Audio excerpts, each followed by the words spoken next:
Hi guys, Liesel here. I just wanted to let you know that the Mommy Labor Nurse podcast, as you know it, is getting a huge facelift. I'm so excited. We don't have a definite launch date in mind yet, but girl, it's going to be good. It's going to be good. In the meantime, please enjoy this re-air of a fan favorite episode and stay tuned to my Instagram stories for updates on when the new and improved Mommy Labor Nurse podcast will be back with all new episodes. You're listening to the Mommy Labor Nurse Podcast, episode number 18. Happy Monday, guys. We are doing another birth story episode today. This episode is with my friend Cierra, and the really special thing about this episode is that Cierra actually took my prenatal course, my natural prenatal course. And if you're listening today, I'll talk a little bit more about this later, but my newly updated prenatal courses are out today on sale. If you're listening to this on February 24th, they release at 3 p.m. Eastern Time today. So I'm really excited to share this story with you because Cierra took my original prenatal course, my natural prenatal course, before it got updated today, of course. And she gave birth to her beautiful baby girl, her second baby. She had a very traumatic first birth of her son, and she wanted to really have a different experience with the birth of her daughter. And I just thought it was so cool that she found me and she took my course, and she had such an amazing birth experience and felt so empowered going into that second birth and having that birth that she was totally dreaming of. So without further ado, let's get into Cierra's birth story.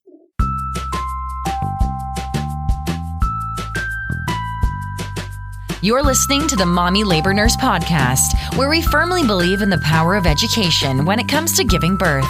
Tune in each week as we dive into pregnancy-related topics, expert interviews, and a variety of birth stories.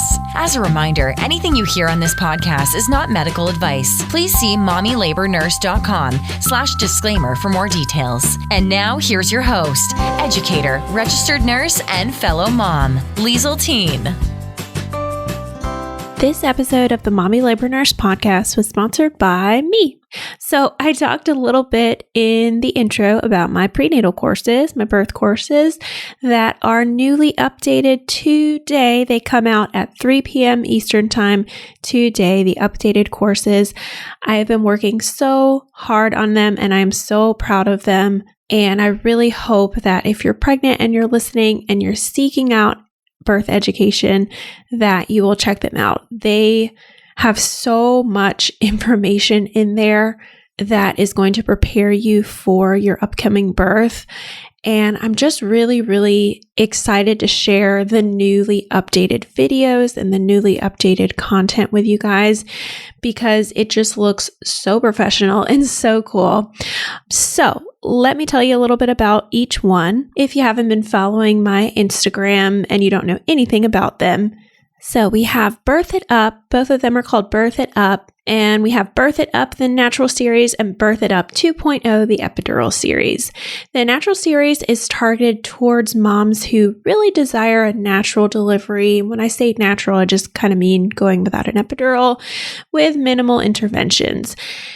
I still do teach you guys about epidurals in this course in a very, very positive way because I really think it's important to at least be informed about the procedure, the risks, the benefits, what might happen. And obviously, it's definitely not an anti-epidural course. I know there are many moms who take this course who wind up getting epidurals or they say, oh, you know what, natural labor isn't really for me. So that's why I provide kind of all information in here, but it's definitely tailored towards a mom who prefers to kind of go the natural route.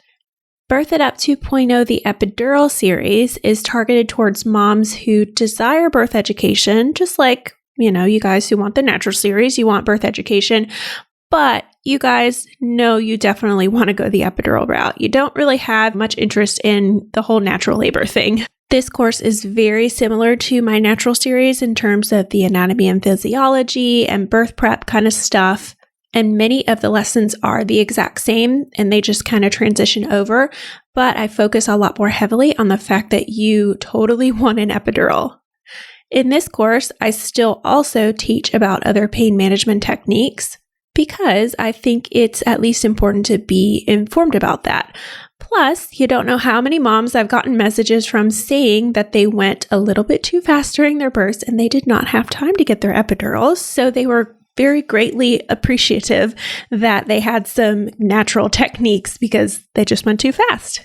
So I teach you how to do that just in case that happens and kind of how to avoid that if you can. These courses are for first-time moms, second-time moms, third-time moms, whatever, baby this is for you. They're for VBACs. If you desire a VBAC, we talk a lot about VBACing. And my natural series, I specifically tell people, is more tailored towards somebody who's not quite sure, whether they kind of want to go natural or they kind of want to get an epidural, because we do go over a majority of both in that one.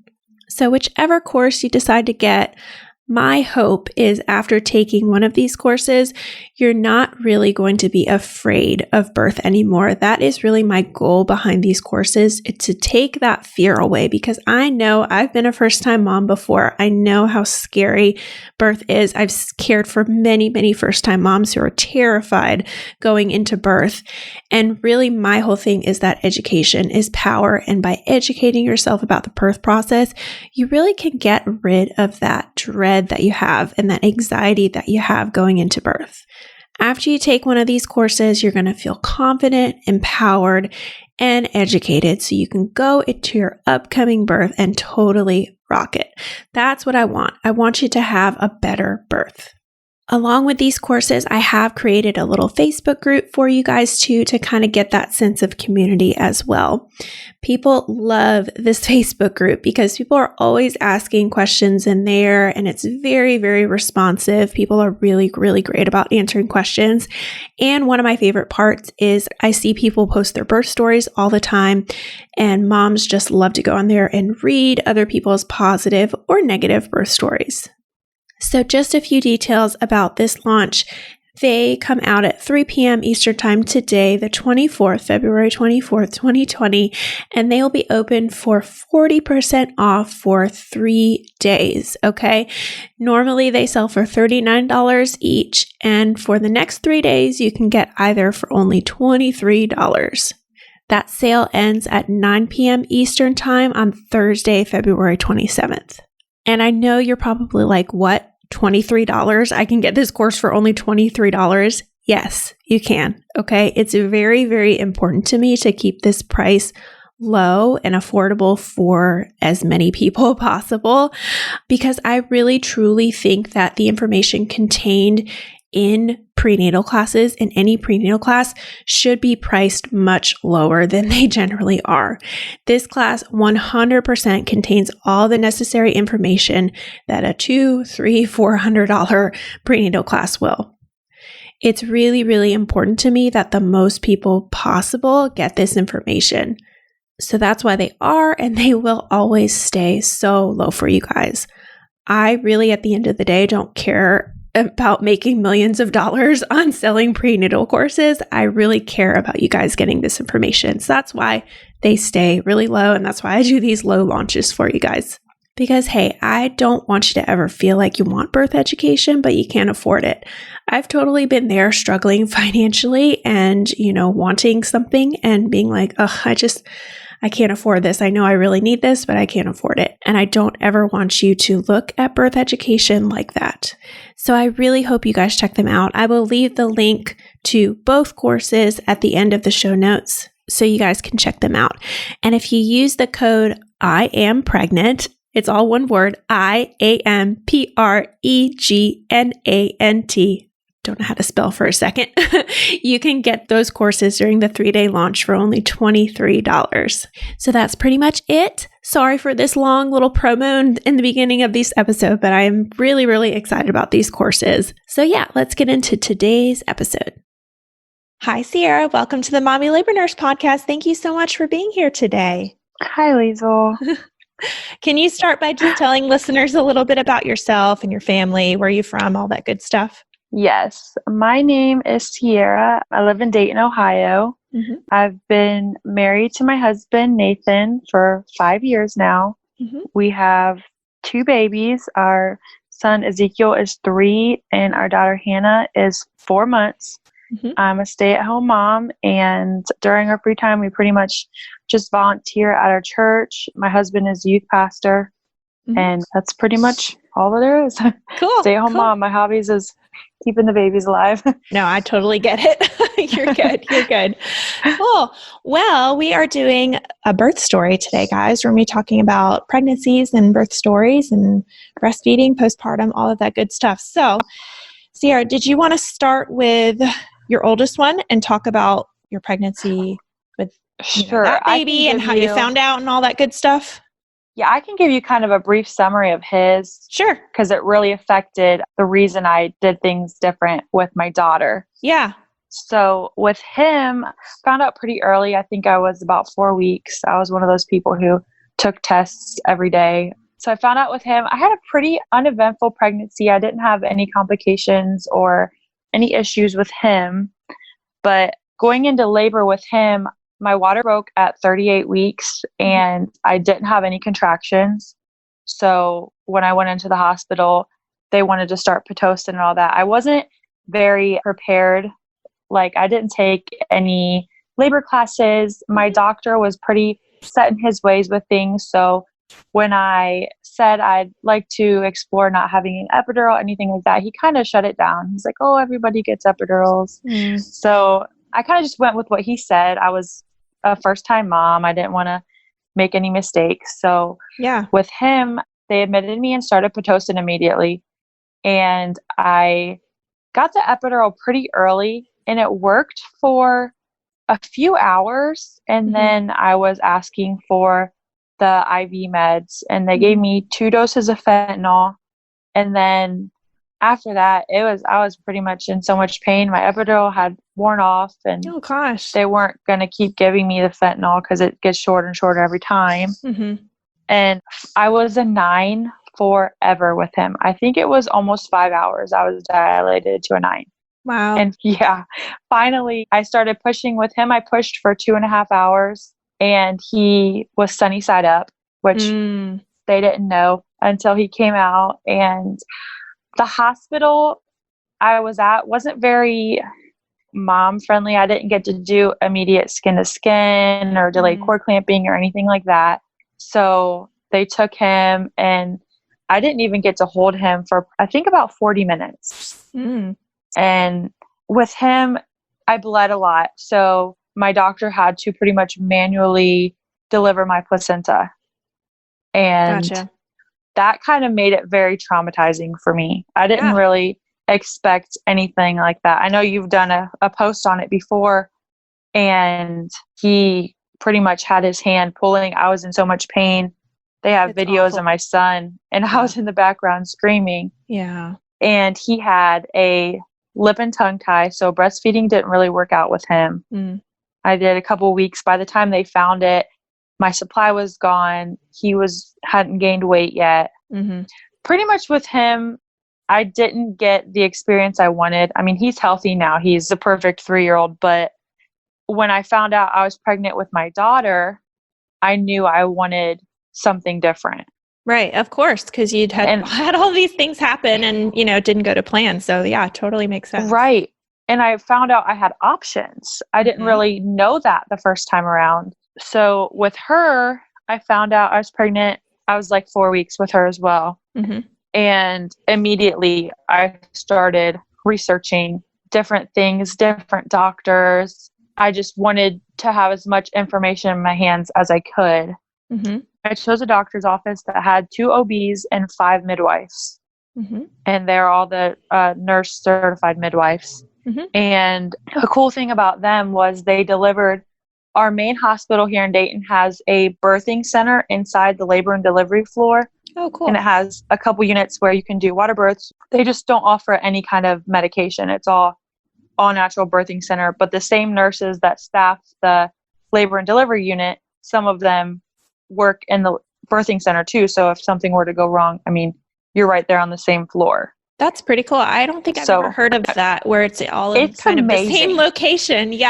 It's the only one in Ohio. Mm-hmm. And it just so eased my mind. There's a NICU in the hospital. There's Wow. the labor and delivery unit. It's amazing. I wish every hospital could have that. So Yeah, like moms seriously, could do that. Dayton, Ohio, we need to like spread this information throughout the country. Like Right. let's get all the major hospitals on board. It's amazing. So immediately I knew I wanted to do there. You have to be a candidate. You Mhm. can't have any complications or anything. Right. I started researching the unmedicated births really early. I think your course came out not too long after I got pregnant. Yeah, I was going to say, because it came out in February, like my natural one, it came out at the beginning of February. So yeah, it probably wasn't too long after. Yeah, I was just a couple months. So I bought that on the day it came out. I'm like, I want to do this. Yeah. So I had a lot of people kind of discouraging, made me doubting my decision. No one around me has done it before. So I'm like, I really want to do this. I bought your course. I did the course. The books you shared in there, the Ina May, I read that. Yeah. I really educated myself this time. And since my son came early, I thought I would go early with her. Mm-hmm. So come 36, 37 weeks, I'm like, we're just waiting. Well, at 37 weeks on Memorial Day, we had a tornado and it actually hit our house. Oh my gosh. And yeah, this is crazy. We're like under a table in the basement. A tornado hits our house, goes through our neighborhood. Our garage was gone. All this crazy stuff. And we live like a minute from the hospital. So I just start getting so worried. We're okay. Everybody's okay. Yeah, good. We lose electricity and all that, but we go to a hotel and I'm just so worried that I'm like, I'm going to go into labor. Yeah. I'm going to go into labor. And our insurance puts us up in a hotel. We stayed in a hotel for a week until everything got sorted back out. But during that week, I had one of my appointments and they said, well, they're not taking any elective inductions at the hospital and they're not allowing any water births because of the whole water situation. So I'm like, my whole plan this time is I just wanted to do a water birth. Yeah. And I'm afraid I'm going to go into labor early. Well, they lifted that a couple days later because I had kept calling and asking and they said, okay, we're allowing water births now. And at my 38-week appointment, I went in. That was the next week. I was dilated to a 3. So they're like, all right, well, get things moving. Didn't go into labor. At my 39-week appointment, I was dilated to a 4. Still didn't go into labor. Nothing. So at my 40-week appointment, they did like a non-stress test. He checked me. Oh, and both of those times I had membrane sweeps. And at the 40-week, he checked me and he said, well, I can stretch you to about a 6. He's like, if you want, you can go down to the birthing center and we can break your water and we can see what happens from there. Yeah. So my family lives about 3 hours away. So I'm like, well, this is actually perfect. I can call them. They can come get my son. It all kind of worked out. We came home, straightened up the house, got everything ready and went back in. I had the Group B strep and he had forgot to mention like, well, you'll have to wait to get your water broken. You have to get your antibiotics first. Right. So we get there and I have to immediately start antibiotics. They couldn't break my water until I had 2 doses in. But after I got my 2 doses, the midwife came in and she broke my water and I just didn't have any contractions, which was the same thing that happened with my son. So I started to get nervous. They had me walking the halls and the nurse was like, well, you can just take a nap if you want for a little bit. And then when you wake up, we can reevaluate, see what's going on. So we slept for 2 or 3 hours and so another thing about the birthing center is you don't have to wear the monitors. They just come in every 30 minutes and use the Doppler. So she was doing that. I started to get nervous. So I was asking her like, well, what can I do? She said, well, you can start using the breast pump and we can see if that will get you some contractions going. So she said, just do 1 hour, 10 minutes on, 10 minutes off, keep alternating. And so I was doing that and I couldn't even like finish the last 10 minutes. It put me right into labor. Oh, wow. Which was nice. Yeah. It was, I had tried it at home and I didn't have any contractions. So I'm like, oh, this isn't going to work. Not working. But I mean, almost immediately, I started having very painful contractions. Right after that, they came and gave me my third round of antibiotics. Mm-hmm. And during that round of antibiotics, my contractions were just getting worse and worse. I was throwing up in transition. So I'm like, can you guys fill up the tub? I'm ready to try and get some relief. And they're like, well, it takes 15, 20 minutes to fill up the tub. Like, I need you guys to fill it up. I need to fill it up now. Well, they filled it up and I got in, and that first contraction was almost a relief in the water, just being able to float. But then after that, it didn't really have any kind of pain. Mm-hmm. I thought it would be more helping the pain, but it wasn't. It wasn't what I expected. Everybody's different. Everybody's different. Like some people like the tub and they say it's nature's epidural, getting into the tub and having the hot water immersion around everything. But yeah, some people, I was the same way. I didn't like the tub. I tried the tub and I just was like, this sucks. Like I like the shower because like the hot water was beating on my back, but I didn't like the tub. I did not like it. So yeah, everybody's different, but sorry, go ahead.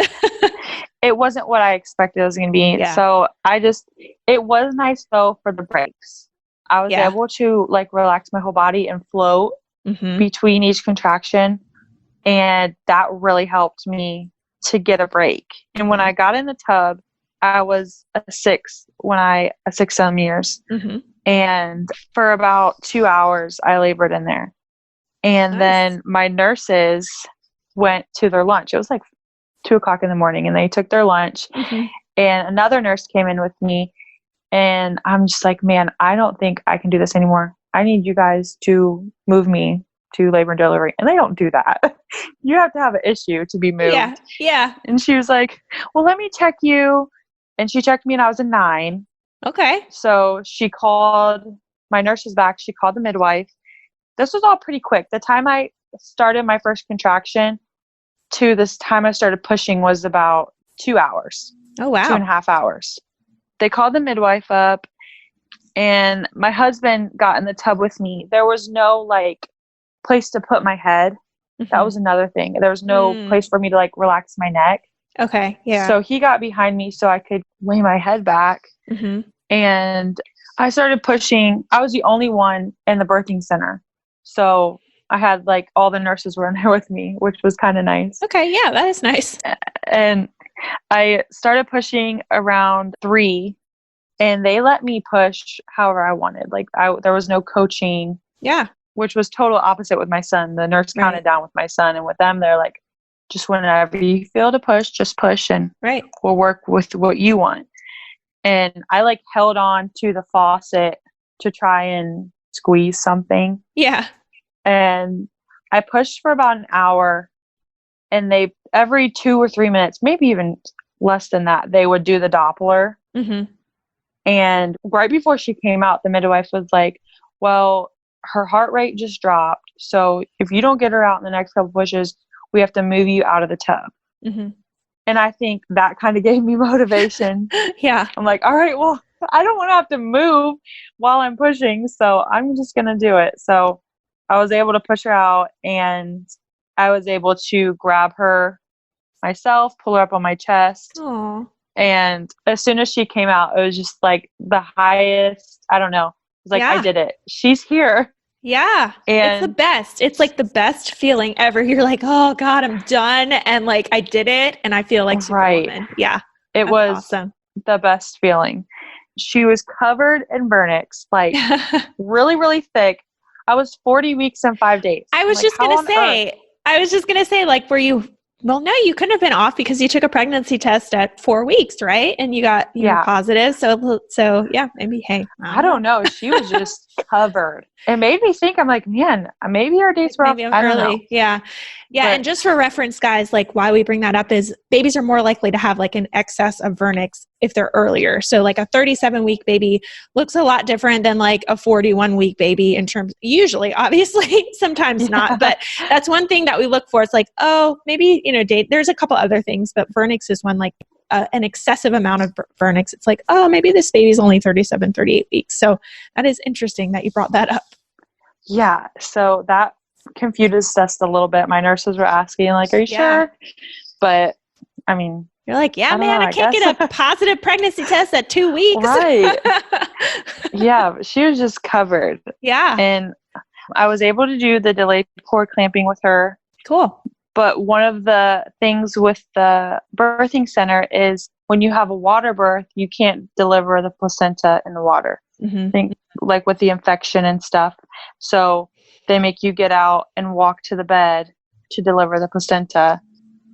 So I had to get out. I gave the baby, they took the baby and wiped her off a little bit, gave her to my husband. And I was losing a lot of blood again. Mm. So they gave me a shot of Pitocin in my leg. And my midwife really kind of had to push on my stomach to deliver the placenta. Mm-hmm. It was pretty similar to the first time, actually, but they told me what was going on. Every step of the way, she told me what she was doing. She's like, well, we have to give you this Pitocin to kind of help your uterus contract.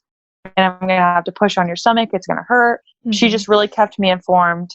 But I didn't have to get stitches I left this out with my son. I had a 3rd-degree tear. Oh. And with her, I had a tiny tear, but the midwife said, well, we'll just let it kind of come together. I don't even think it was a 1st degree. She said it was very teeny tiny, doesn't need stitches. And I just really got to experience that high after having her. Yeah, that's amazing. And so with your placenta at this time, did they have to manually, I hear your little baby in the background, so cute. I was hoping she would be quiet. No, it's great. No, I love it when that happens. That's fine. So with her, did they have to actually go in and manually take out your placenta again, or eventually did it come out?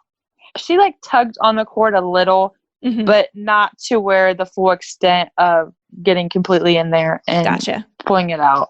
But the Pitocin kind of pushing on my stomach helped. But because I was bleeding so much, they really wanted to kind of speed up that process. Yeah, of course. And do you remember with your son, when they did do that, was it, you probably don't remember, but like, was it an extended amount of time? Like, or did they go in and manually take it out because you were bleeding so much? Because sometimes it's like over 30 minutes and this placenta is not coming out and then we have to go in and do it, or they'll take it out manually because like you're bleeding so much. It was because I was bleeding so much. Yeah. I didn't even know this until afterwards. Like my son came out, I just had kept losing blood. So they wanted to kind of speed up. I don't know if that goes up each pregnancy, the risk, because I had it twice. They didn't ever use the words like hemorrhage or anything with me. And I never had to get anything extra blood or anything, but they had just told me, you're losing a lot of blood. We want to speed up this process. Yeah. Yeah.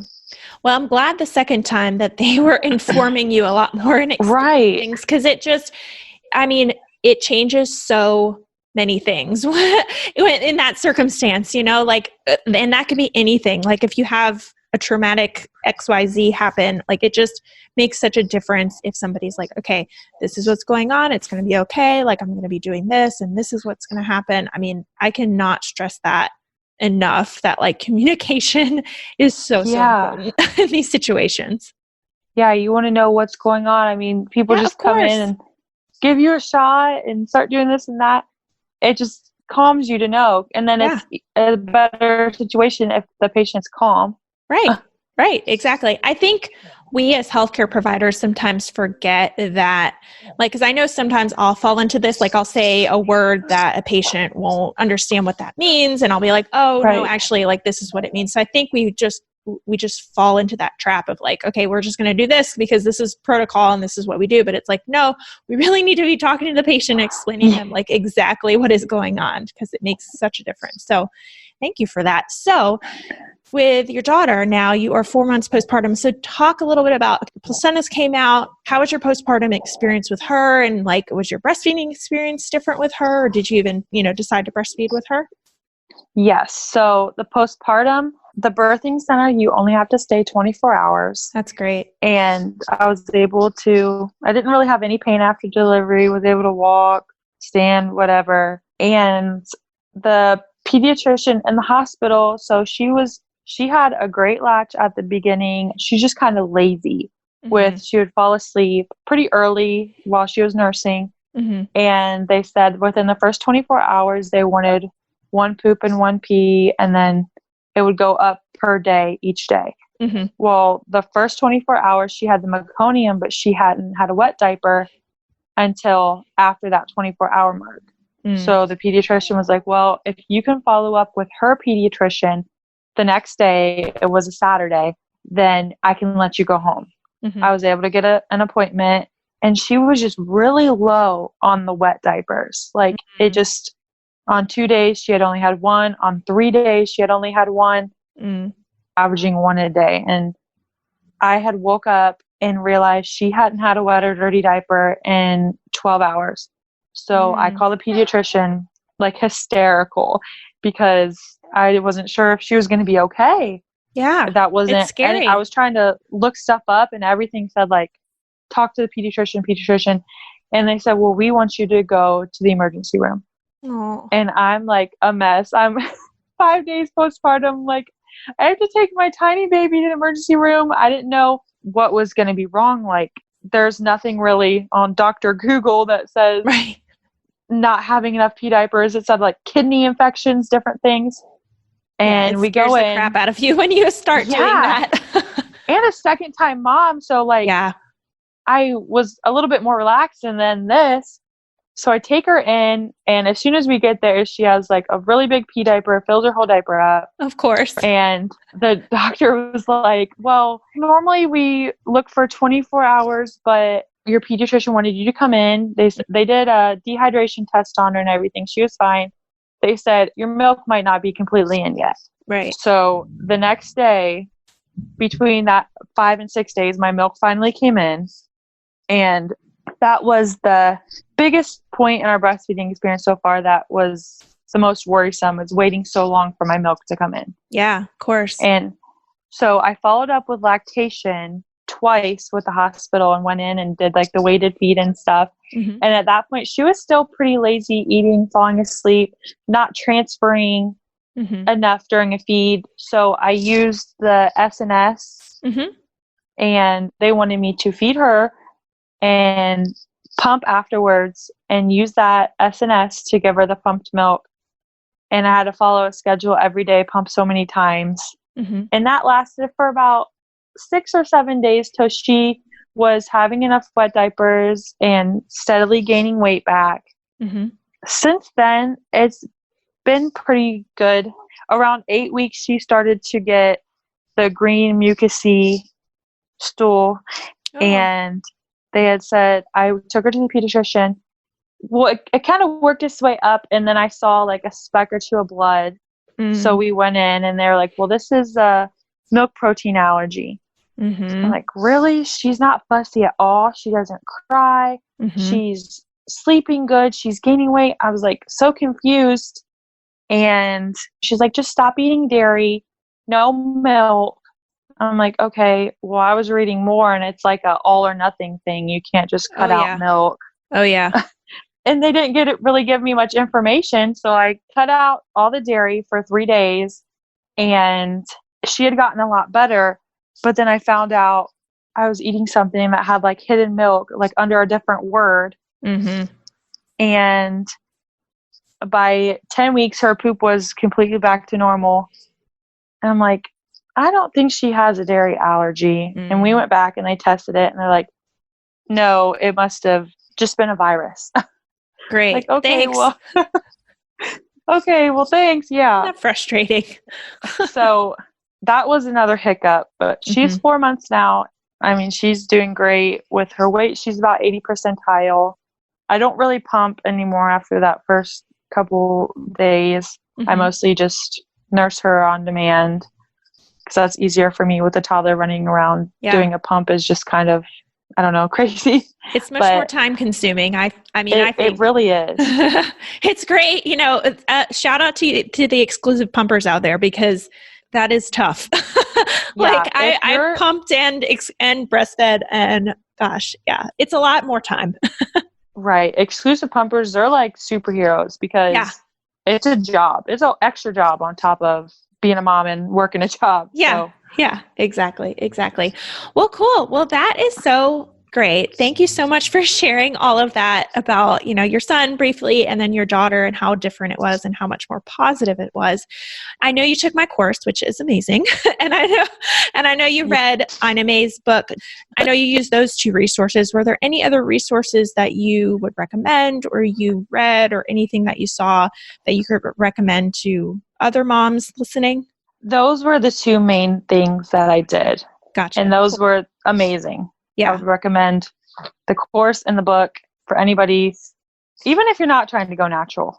Yeah. Yeah. And luckily now I have one that is for, moms kind of trying to go a little bit more natural and not get an epidural. And then I have one that is for moms who want to get epidurals, like definitely want to get epidurals. So we have those two options. But yeah, I think your story is great because it just shows people that education is so, so important to your birth, like educate yourselves. So thank you so much for sharing that. Quickly, Cierra, can you just remind, or not quickly, but can you just remind listeners where they can find you? I know, are you in social media? If people want to follow you and follow your story, just quickly remind listeners where they can find you. I am on Instagram. That's mainly the social media I'm on. My name is just at Cierra Ivy. Cool. Awesome. Well, I will put that in the show notes along with, those resources that we talked about and a little synopsis of your birth story. Well, thank you so much for coming on today. Thank you so much for having me and letting me share that with everybody. Yeah, thank you.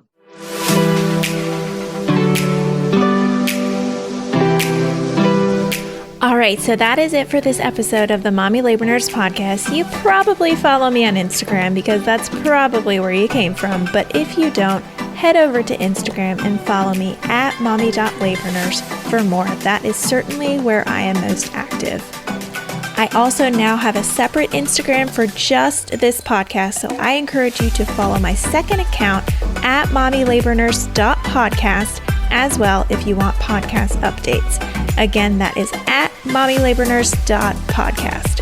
As always, you guys know that I also have a website where I have tons of articles all about pregnancy, birth, breastfeeding, newborn stuff, and more at www.mommylabornurse.com. I want to hear more from you on how much you love this episode of the podcast or how you think I can improve. So leave me a comment on one of my pictures, send me a DM, or send me an email with all the love. All right, guys, I will see you same time, same place next week.